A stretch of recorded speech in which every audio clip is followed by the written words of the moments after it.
একদিন মাটির ভিতরে হবে ঘর রে মন আমার, কেন বান্ধু দালান ঘর। প্রিয় রংপুরবাসী, তারাগঞ্জবাসী, কথাগুলি খুবই মনোযোগের সাথে শুনে যাবেন। কেন তরিকা নিলাম, কি জন্য আল্লাহর ওলির কাছে গেলাম, কেনই বা এত দৌড়াইলাম, এত জায়গা বাদ দিয়ে কেন ওই জায়গা গেলাম, কেন এই ঝান্ডা নিয়ে দৌড়াই, কেন এই মাঠে ময়দানে আমরা কাজ করি।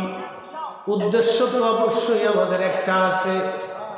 কেন আমরা এত পরিশ্রম করলাম, কেন রাত জাগলাম, কেন কি প্রয়োজনে আজকে তাবারক রান্না হবে, কেন এই বিরাট পরিসরে এই জান্নাতের বাগান সাজানো হবে, কেন মানুষের দ্বারে দ্বারে ঘুরে ঘুরে মানুষের কাছে যে যে দাওয়াত পৌঁছি, এই সুন্দর বাগান কেন সাজানো হবে, কি জন্য, উদ্দেশ্য তো একটা অবশ্যই আছে। এই মানব জাতি বানানোর উদ্দেশ্য আল্লাহর একটাই, ওমা খালাকাতুল জিন্না ওয়াল ইনসা ইল্লা লিয়াবুদুন। আল্লাহু আকবার।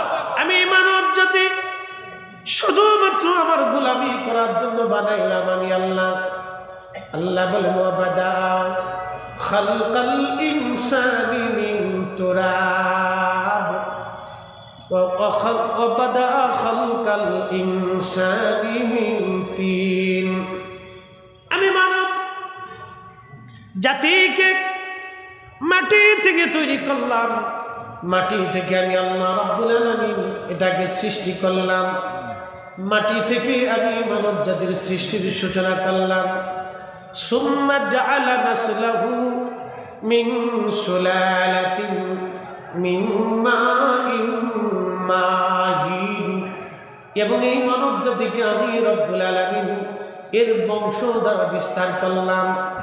মানুষের নির্গত একটু পানি, যেই পানিটা পুরুষের পৃষ্ঠদেশ থেকে বের হয়ে আসে, নারী জাতির বক্ষ থেকে যেই পানিটা বের হয়ে এসে একত্রিত হয়ে আমার রব আমার আল্লাহ মায়ের রেহেমের জগতে আল্লাহ রাব্বুল আলামিন নিরাপদ আশ্রমে একেবারে নিরাপদ জায়গায় আল্লাহ আমাদেরকে তৈরি করতে লাগলেন।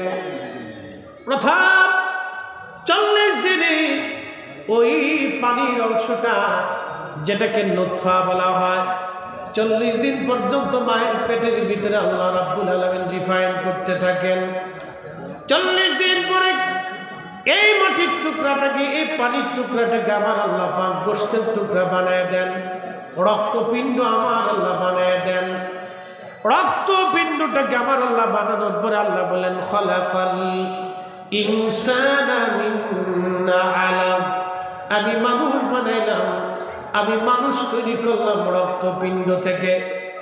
বাকি 40 দিন পর্যন্ত ওই রক্তপিণ্ডটা মানুষের মায়ের পেটের ভিতরে রেহেমের মধ্যে আরো 40 দিন পর্যন্ত আল্লাহ রিফাইন করতে থাকেন। ওই 40 দিন পার হয়ে যাওয়ার পরে ওই রক্তের খণ্ডটাকে আমার আল্লাহ পাক গোশতের পিণ্ড বানায় দেন। গোশতের পিণ্ড বানাইয়া আল্লাহ একটা আকৃতি বানায় দেন, অস্থি বানান, হাড়গোড় বানান। এই হাড়ের উপরে আমার আল্লাহ পাক গোশতের প্রলাপ দিয়ে দেন। এইভাবে আরো 40 দিন আমার আল্লাহ পাক মায়ের পেটের মধ্যে আল্লাহ পাক রিফাইন করতে থাকেন। চলে গেল 4 মাস, 120 দিন। 120 দিন যখন মায়ের পেটের ভিতরে আল্লাহ পাক রিফাইন করতে থাকেন, আবর্তন বিবর্তন আমার আল্লাহ মায়ের পেটের মধ্যে করতে থাকেন। রংপুরবাসী, আল্লাহর কালামের কথাগুলি ভালো করে আপনারা শুনিয়া যান। সৃষ্টির পরিক্রমা বলতেছি, আমি কিছুই ছিলাম না আল্লাহর জমিনে। এখানে 100 বছর বয়সের কেউ আছেন আমার জানা নাই। যদি 100 বছর বয়সের কেউ না থাকেন, তাহলে 100 বছর আগে এই পৃথিবীতে আমাদের কোনো কর্তৃত্ব ছিল না, আমাদের কোনো অধিকার ছিল না। 100 বছর পরে এখানে আমাদের কারোর অস্তিত্ব দুনিয়াতে থাকবে না। 100 বছর আগেও কোনো কর্তৃত্ব নাই, 100 বছর পরেও কোনো কর্তৃত্ব নাই। এই তারাগঞ্জের 100 বছরের গোরস্থান আছে, কোন কোন গোরস্থানের বয়স 200, 250, 300 বছর পর্যন্ত গোরস্থান আছে। বাবা মনোযোগ দেন, 300 বছর আগে যারা গোরস্থানে কবর দেওয়া হলো তার কবরের চিহ্ন পর্যন্ত আজকে হারায় গেছে। বাকি 300 বছর পরে আমাদের সবার কবরগুলি মাটির মধ্যে হারায় যাবে, আমাদের কবরের পাশে দাঁড়ানোর কেউ নাই। কিন্তু তারপরও আমরা এই মাটি নিয়ে, জমিন নিয়ে, অন্যের সম্পদ নিয়ে, টাকা পয়সা নিয়ে, ক্ষমতা নিয়ে, আর আমরা অন্যের অধিকার নিয়ে, সম্পদ নিয়ে, টাকা পয়সা নিয়ে, সুদের কারবারি, ঘুষের কারবারি করিয়া, গরিব মানুষের ক্ষতি করিয়া, গরিব মানুষের রক্ত চুষিয়া আমরা আল্লাহ পাওয়ার চেষ্টা করতেছি, আখিরাতের মুক্তির চিন্তা করতেছি, 4 পয়সাও লাভ নাই। কথা বলেন ঠিক কিনা? বেহুদা দুনিয়াতে একটা ধোঁকা, এরপরে মিথ্যার জন্য লড়াই করতেছি।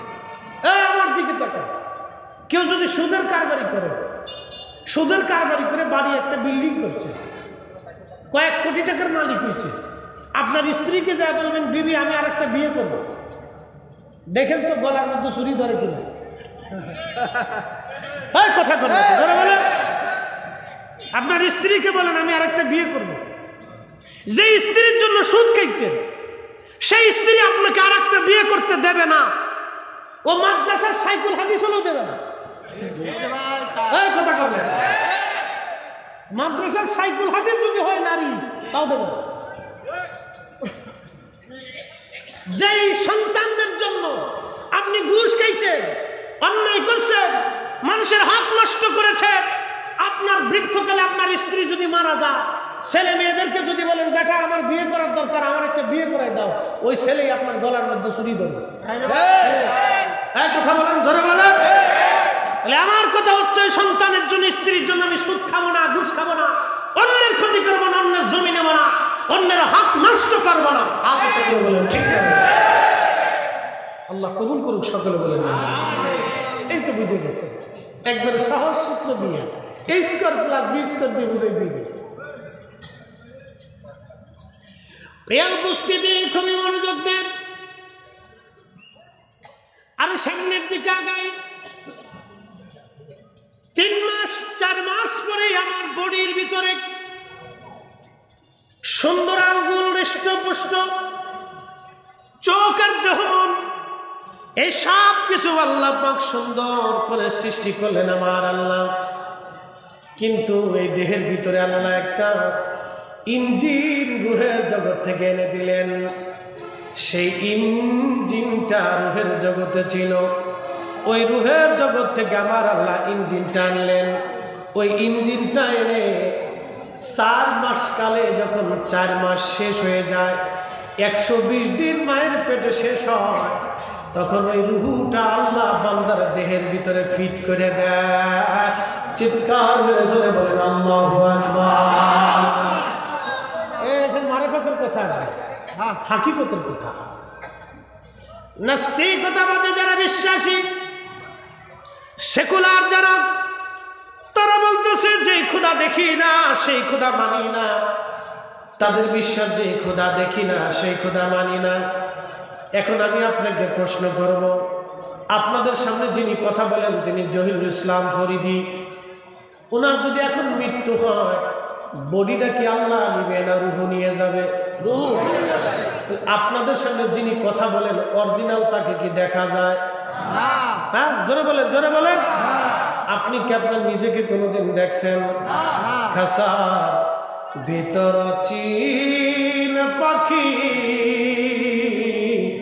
কেমনে আসে যায়, ঠিক না? জীবনে কোনোদিন দেখেন নাই।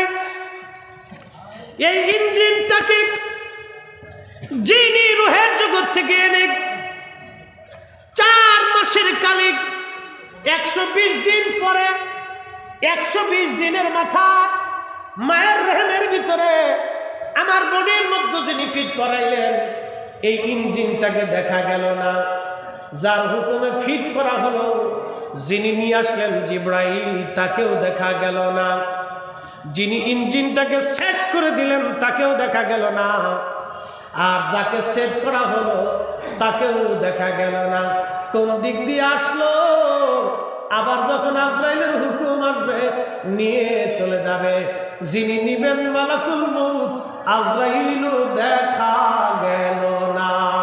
যাকে নিয়ে গেল তাকেও দেখা গেল না। যেই জগতে নিল সেই জগতেও দেখা গেল না। যার হুকুমে নিল সেই হুকুমওয়ালারও দেখা গেল না। আইলামও সত্য, খাইলামও সত্য, চললামও সত্য, দুনিয়াও সত্য, মৃত্যু সত্য, কবরও সত্য, হাসরও সত্য, আল্লাহ সত্য, আজরাইলও সত্য, জিবরাইলও সত্য, আমাদের জীবনও সত্য। যারা এইগুলি অস্বীকার করে তারাই হলো মিথ্যাবাদী, কাজ্জাব। কথা বলেন ঠিক না? তুমি রহমান, তুমি মেহেরবান, বলেন তুমি রহমান, তুমি মেহেরবান। অন্ধ গাহে না শুধু তোমারই গুণগান, বলেন অন্ধ গাহে না শুধু তোমারই গুণগান। বুঝে বুঝে না তবু শান, তুমি রহমান, তুমি মেহেরবান। আল্লাহুম্মা সাল্লি আলা, জবান খুলে আল্লাহু আকবার। ওয়া আলা আলি সাইয়্যিদিনা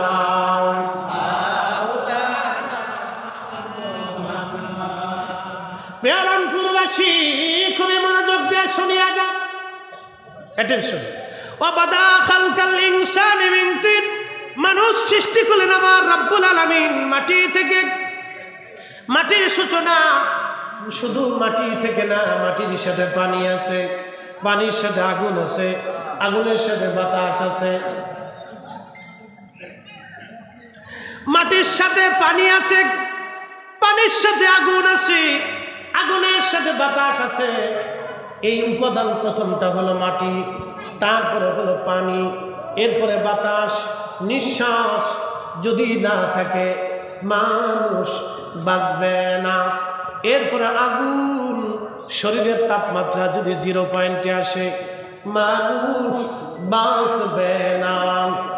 পানি যদি শরীরের মধ্যে না থাকে কোনো মানুষ বাঁচবে না। 4 রঙের মশলা দিয়া যে কইরাছে তোর গঠন, 4 রঙের মশলা দিয়া যে কইরাছে তোর গঠন, 4 রঙের মশলা দিয়া। আগুন, পানি, মাটি, বাতাস একই যোগে করিয়া প্রকাশ, ঠিক কিনা? আগুন, পানি, মাটি, বাতাস একই যোগে করিয়া প্রকাশ। ওরে দেখিলি না তুই কইরা তালাশ, ওরে দেখিলি না তুই কইরা তালাশ, কোন জায়গা সে মহাজন, 4 রঙের মশলা দিয়া, 4 রঙের মশলা দিয়া যে কইরাছে তোর গঠন, 4 রঙের মশলা দিয়া। ভাইরা আমার রংপুরবাসী, খুবই মনোযোগ দিয়ে শুনিয়া যান। 4টা পদার্থ দিয়ে মানুষের বডি আল্লাহ বানাইলেন। একটা পদার্থ যদি কম হয় তাহলে মানুষ বাঁচবে না। আল্লাহ রাব্বুল আলামিন মানুষ 4টা পদার্থ দিয়ে বানাইলেন। এই জন্য কোরআন বলতেছে কাইফা তাকফুরুনা বিল্লাহি ওয়া কুনতুম আমওয়াতা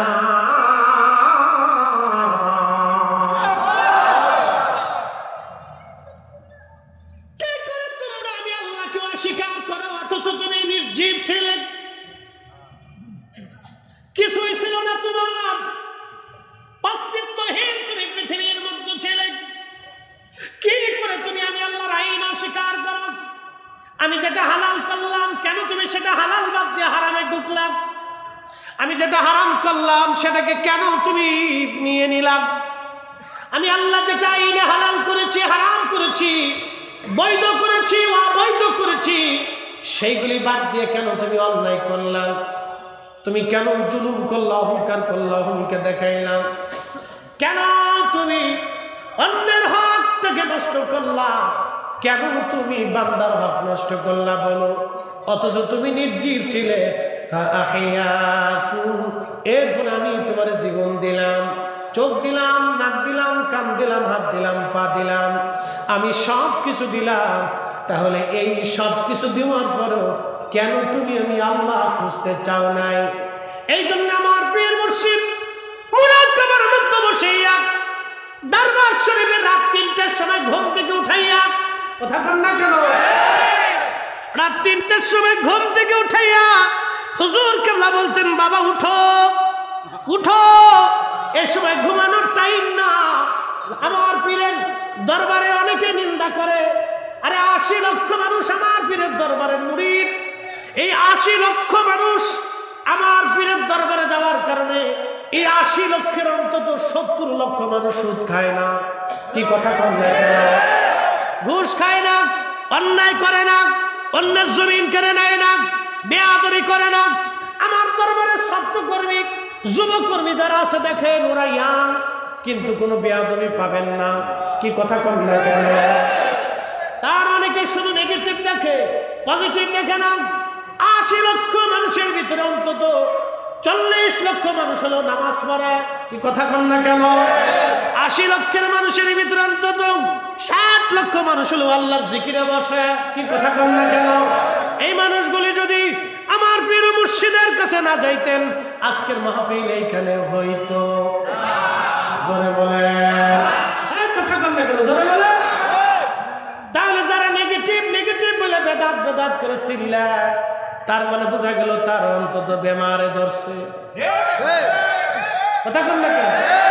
তার বেমারে ধরছে, অসুস্থতায় ধরছে। ও হিসাব করছে না, মনে করে আমি সেরা। এই সেরা শব্দটা একমাত্র শয়তানে বলছিল, পৃথিবীতে আর কেউ বলে না। সে মনে করে আমি নিজেই সেরা। নিজেই সেরা শব্দটা শয়তানে বলেছিল। আমার দেশের মেয়েরা যখন জিন্সের প্যান্ট পরিয়া, শার্ট গায়ে দিয়া, আমার দেশের বড় বড় ইউনিভার্সিটির মেয়েরা যখন রাস্তা দিয়ে হাঁটে, তখন আমার পীরের দরবারের মুরিদ, আমার হুজুর কেবলা রুহানি আওলাদ, আমার বোনেরা, আমার বোনেরা যুবতী কলেজ ইউনিভার্সিটিতে পড়ে, তখনও বোরকা পরিয়া তারা বাড়ি থেকে বের হয়। কথা বলেন না কেন? বিশ্ব ফরিদ ফরিদ ফরিদ আগমন, এলাকাবাসীর আগমন, থাকবে। এই পাগলের বাড়ি আমার ফরিদ করে এই জায়গায় আসলো কেন? আমি দেখে পাগল করতে গেছি।